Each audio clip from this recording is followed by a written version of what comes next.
بسم اللہ الرحمن الرحیم فی قلوبہم مرض فزادہم اللہ مرضا ولہم عذاب علیم بما كانوا یکذبون۔ یہ سورہ بقرہ کی آیت نمبر 10 ہے کہ جس کا ترجمہ ہے کہ ان کے دلوں میں کفر تھا۔ اصل میں جو شروع کی آیتوں میں مومنین کی، متقین کی اور کافروں میں سے ایک کافر کی جو حقیقت کو بیان کیا گیا، اور اس کے بعد میں جو منافقین کی حقیقت کو بیان کیا جا رہا ہے، تو یہ اسی میں کا ایک ہے۔ منافقین کی ایک بری عادتوں میں سے انہی کے تعلق سے بتایا جا رہا ہے کہ ان کے دلوں میں مرض تھا۔ اللہ تعالیٰ نے ان کا مرض اور زیادہ کر دیا۔ ان کے جھوٹ بولنے کے سبب ان کے لیے دردناک عذاب بھی تیار کیا۔ اب مرض کیا تھا؟ مرض یہ تھا کہ وہ مسلمانوں سے حسد کرتے تھے، مسلمانوں سے نفرت کرتے تھے، اسلام کی دشمنی ان کے دلوں کے اندر تھی۔ اور پھر اس کے بعد میں اب قرآن کا نزول بھی ہونے لگا کہ ان کی حرکتوں کی خبر سے اللہ تعالیٰ مومنین کو باخبر کرنے لگے، جیسا کہ پہلی آیت اس کے پہلے بتایا گیا کہ یخادعون اللہ والذین آمنوا، یہ سمجھتے ہیں کہ یہ اللہ کے بندوں کو دھوکہ دے رہے ہیں، حقیقت میں تو یہ اپنے آپ کو دھوکہ دے رہے ہیں۔ اب قرآن نازل ہو رہا ہے تو منافقین کے حالات کو قرآن مسلمانوں پر ظاہر کر رہا ہے، اللہ کے رسول کو اس کے بارے میں اطلاع دی جا رہی ہے۔ تو یہ سمجھ رہے تھے کہ ہم تو چکمہ دے رہے ہیں، لیکن حقیقت میں یہ ان کے چکمے کو اللہ تعالیٰ مسلمانوں پر کھول دیا کرتے تھے۔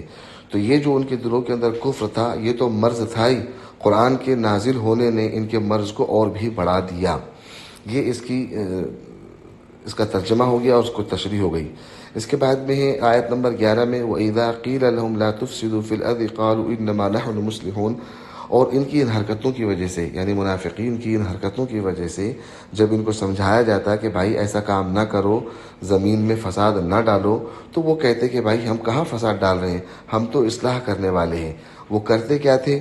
یہودیوں کے پاس میں جاتے، مشرکین کے پاس میں جاتے، تو ان کے پاس میں بیٹھ کر ان کی باتیں کرتے اور اپنے آپ کو ان کے سامنے بڑا اور ان کا ہمدرد بتاتے، اور ایسی وہاں کی خبریں لے کر مسلمانوں کے پاس میں آتے اور مسلمانوں کو یہ باور کرانے کی کوشش کرتے کہ بھائی ہم تمہارے ساتھ میں ہیں، ہم ان کے ساتھ میں بالکل نہیں ہیں۔ حالانکہ یہ ان کا بہت بڑا نفاق تھا جس کو قرآن نے بیان کیا۔ اور اس کے بعد میں آیت نمبر 12 میں بتایا گیا الا انہم هم المفسدون ولکن لا یشعرون۔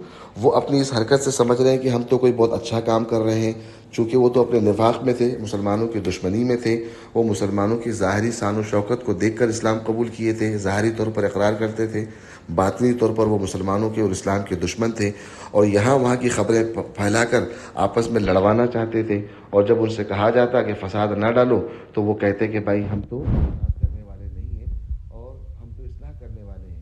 تو قرآن نے ان کی اس حالت کو بیان کر دیا کہ یہ اصلاح کرنے والے نہیں ہیں، دراصل یہ زمین میں فساد پھیلانے والے ہیں، لیکن یہ اس چیز کو سمجھ نہیں رہے ہیں۔ ان کی انہی حرکتوں کی وجہ سے اللہ تعالیٰ نے وَلَهُمْ عَذَابٌ عَلِيمٌ جو فرمایا، انہی حرکتوں کی وجہ سے اللہ تعالیٰ ان کے لیے دردناک عذاب تیار کیا ہے۔ اب منافقین کے لیے جہاں پر بہت ساری باتیں، وہاں پر قرآن نے ان کے جھوٹ کی وجہ سے، ایک تو یہ ہے کہ کافروں میں اور ان میں فرق یہ بتایا گیا پہلے بھی کہ کافر تو کھلم کھلا انکار کر رہا ہے، لیکن یہ کھلم کھلا اظہار کر رہے ہیں اور اپنے